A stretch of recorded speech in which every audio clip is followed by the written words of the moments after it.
Okay, so in this video I'm going to go over some basic static stretches that you can do after you've done some foam rolling or self-myofascial release type of work to help loosen up the tightness or the restrictions in the muscles and the fascia, maybe tone down the nervous system a little bit. These stretches again are static. We're not doing dynamic stretches. We're trying to, this is pre-bed activity preparation basically. So we're trying to wind down. We're not worried about getting the muscle spindles worked up and getting ready for power. We don't care if we're going to decrease our power or our vertical jump a little bit. You're going to be asleep. You want to recover. So a little static stretching is actually okay. I like 30 to 60 second holds, sometimes a little bit longer, but somewhere in that range seems to be realistic. 2 to 3 per side, depending on the time frame that you have. So personally, since I'm kind of a lower cross syndrome type of athlete, being a sprinter, I tend towards too much anterior tilt, and I do get a lot of tightness in the anterior hip. So I'm always going to throw in some variation of a lunge stretch. Key tips here are to make sure that the glute is at least mildly contracted, and then I'm going to actually just sit here and hold for 20 to 30 seconds normally when I do this. I might add in some frontal plane motion when I do it one time, and then I can add in a little transverse plane to get sort of that three-dimensional stretch on the psoas muscle.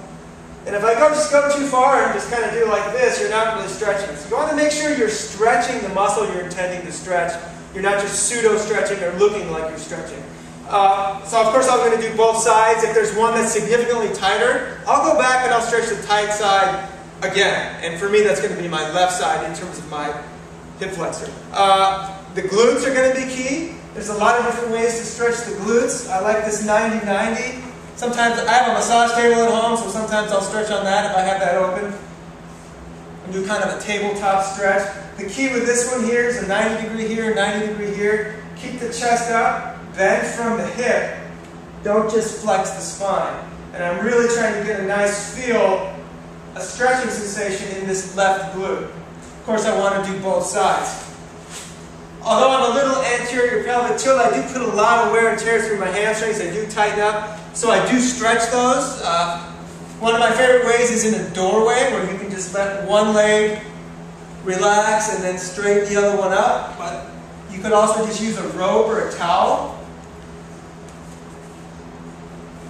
And whether you want to keep this leg bent or straight just kind of depends on what's going on with this hip. I usually try to like to have it down so that I get a little bit of stretch on the anterior hip of the down leg. And I might do a PNF contraction for 5 to 10 seconds one time, and then I'm just going to let it come up. And my goal here is to try to relax as deeply as possible. Let the shoulders relax. You shouldn't be grimacing, you shouldn't be tight, you should be trying to relax as much as you can, breathing into your belly. So sometimes rather than timing, I'll just count breaths. So I'm going to do 10 breaths in this stretch rather than I'm going to go for a minute and I'm just fighting the minute. I'd rather be more mindful of my breath and the tension. See if I can figure out how can I get this to feel looser, how can I get this to feel better. Of course I'm going to do both sides.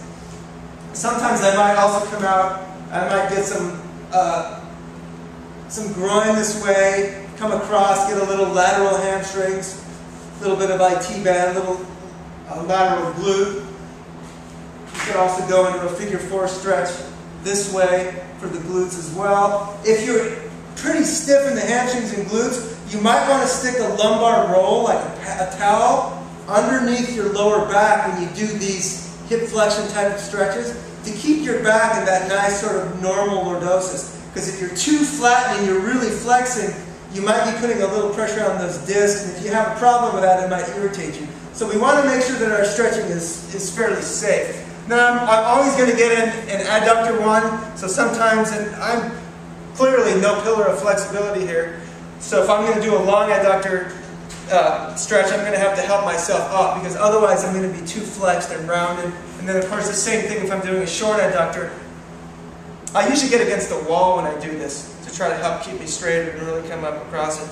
And then from there, when I didn't get into, which I usually use like a wall or a couch in my room, would be the rectus stretch. So I have my foot up on something, and then my goal is just to tilt as much as I can and really think about stretching that rectus muscle. That's probably the tightest muscle I have.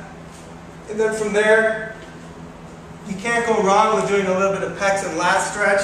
This is a very relaxing one. I usually do one where I just come over like this. You'll feel going all the way down. 45, 60 seconds. I'll do both sides.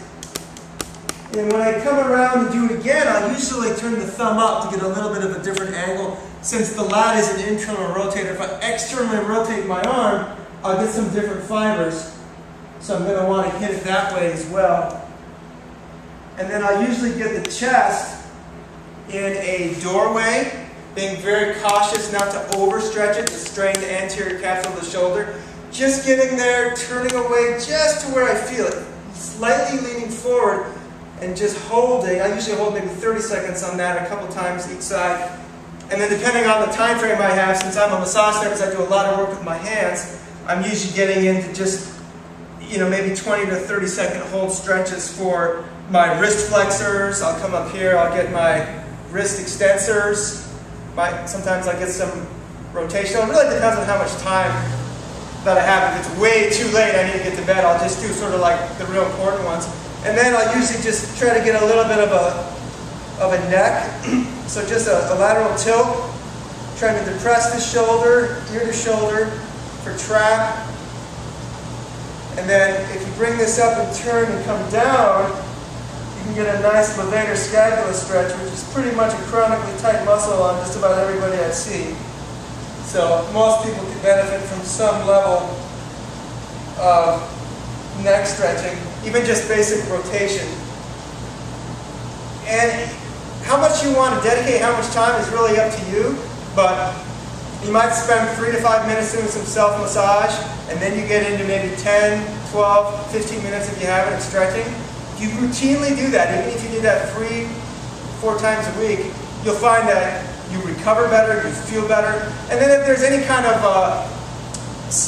like specific corrective exercises, sometimes I throw in, for me, from the functional movement screen, I'm throwing in some rib rolls, usually a couple of those, since I'm horrible in thoracic mobility.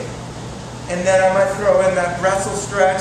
So there's a lot of things that you can do, but you just want to pick stretches that are significant for you. So if you haven't had any kind of a screening or an assessment, I would recommend that you do. If you're a trainer and you're recommending these to your clients, I would recommend stretches for your clients, if you're a therapist, that actually have a lot of potential to help them. So they're not just mindlessly stretching, or even stretching out muscles that are already too loose. If someone has a muscle that's already plenty long, they don't need a lot more length there. Chances are there's something on the other side that is probably more in need of stretching. So really having a good idea of what you're stretching and why you're stretching it is key.